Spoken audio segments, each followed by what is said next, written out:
దళితులకు ద్రోహం చేసిన వ్యక్తి ముమ్మాటికి వైఎస్ జగన్మోహన్ రెడ్డినని కొండపి ఎమ్మెల్యే బాల వీరాంజనేయ స్వామి విమర్శించారు. ప్రకాశం జిల్లాలో ఆయన మీడియా సమావేశం ఏర్పాటు చేశారు. ఈ సందర్భంగా ఆయన మాట్లాడుతూ చంద్రబాబు దళిత వ్యతిరేకని మంత్రి సురేష్ మాట్లాడటం సిగ్గుచేటన్నారు. టీడీపీ హయాంలో స్థానిక గురుకుల పాఠశాలలో సైన్స్ గ్రూప్ ను మంజూరు చేసి 160 సీట్లు, జరుగుమల్లి మండలం బిట్రగుంట కస్తూర్బా జూనియర్ కళాశాలకు 80 సీట్లు కేటాయించామని తెలిపారు. వైసీపీ అధికారంలోకి వచ్చాక ఆ సీట్లన్నింటినీ రద్దు చేసిందని దుయ్యబట్టారు. అంబేద్కర్ భవన నిర్మాణాన్ని ప్రారంభిస్తే ఈ ప్రభుత్వంలో అర్ధాంతరంగా నిలిపివేశారన్నారు. ఇక్కడే వైసీపీకి దళితులపై ఉన్న ప్రేమ అర్థమవుతుందని ఎద్దేవా చేశారు. ఎస్సీలకు మేనమామనని చెప్పి ముఖ్యమంత్రి జగన్మోహన్ రెడ్డి కంసమామగా మారారని ఆగ్రహం వ్యక్తం చేశారు. వినియోగం చేస్తారు, గెలిచింది ఎక్కడ, పంపిణీ చేస్తుంది ఎక్కడ, అక్కడ ఎందుకు పంపిణీ చేయలేకపోతున్నారు పెన్షన్లు? మరి పోలీసులు వీళ్ళందరినీ పెట్టుకుని వాళ్ళ చేత ఖర్చులు పెట్టే చట్ట కార్యక్రమాలు నిర్వహిస్తున్నారు. మీడియాలో వార్తలు వచ్చినాయి. ఇది అధికార దుర్వినియోగం కాదా? ప్రజలను వంచడం కాదా? ఇది కొంతమంది అంటారు వాలస పక్షి, బానిస పక్షి అంటున్నాడు. ఈయనే చెప్పాడు, నేను జగన్మోహన్ రెడ్డి బానిస అని చెప్పి సింగరాయకొండ మఠంలో చెప్పారు. దళితులు ఎక్కడికి మోసపోయే పరిస్థితులు లేరు. జగను దళితులకు మేనమామని చెప్పాడు, కంసమామ మారాడు.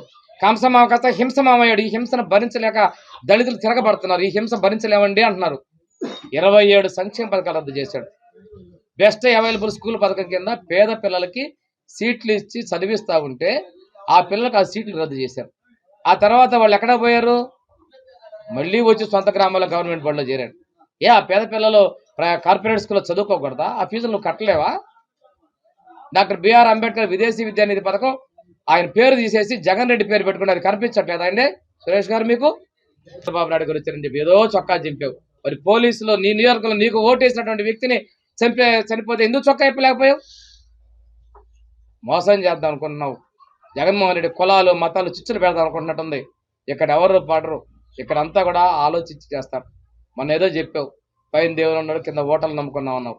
చెప్తున్నాను ఒకటే, ఈ ఓటర్లు ఇక్కడ మా నియోజకవర్గం, నా సొంత నియోజకవర్గం, ఇక్కడ ఓటర్ని స్థానికులుగా ఉన్నటువంటి వాళ్ళ మా నియోజకవర్గంలోకి వచ్చి నువ్వు ఇట్లాంటి అశాంతిని నేర్పుతా ఉన్నావు. ఇంకో మాట అండి, నన్ను చూసొద్దు జగన్ చూసొద్దు ఏమన్నా అక్కడే నీ బాధ అర్థమైపోయింది. మరి ఇంకా మనం చెప్పేసాక తిరగడం దానికి జగన్ చూసి ఓట్లేస్తారు. అంత నా జగన్ చూసి ఏమని చెప్పేసాం, మీరు అప్పీల్ చేసి మీడియాలో కూడా వచ్చేసి తిరగడం దానికి అందరూ జగన్ చూసి ఓట్లేసేస్తారు కదా. అంటే నిన్ను చూసి ఓటు వేయకూడదంటే అంటే నువ్వు ఎందుకు అంత భయపడతావు? నిన్ను చూసి ఓటు వేయద్దని, స్థానికులు చూసి ఓటు వేయద్దని ఎందుకు భయపడుతున్నావు? మీ మీద వ్యతిరేకత ఉందనా? లేదంటే మా పార్టీని చూస్తే జాలేస్తున్నాయా? నేను 2009 నుంచి పోటీ చేస్తున్నాను, నేను పక్క పోటీ చేస్తున్నాడు, రోజుకు ఒక కొత్త అభ్యర్థితో పోటీ చేయాల్సి వస్తుంది. నాకు ఇబ్బంది ఏం లేదు. కానీ ఇక్కడ వాళ్ళు అనుకుంటున్నారు, ఈయన రేపు వెళ్ళిపోతే ఎట్లా పోవాలా, రేపు మళ్ళీ మనకు అర్థం ఇంకో తర్వాత ఎవరు వస్తారనుకుంటున్నారు. దయచేసి మాట మాట్లాడి ఆలోచించి మాట్లాడండి. దళిత ద్రోహానికి పాల్పడింది ఎవరు?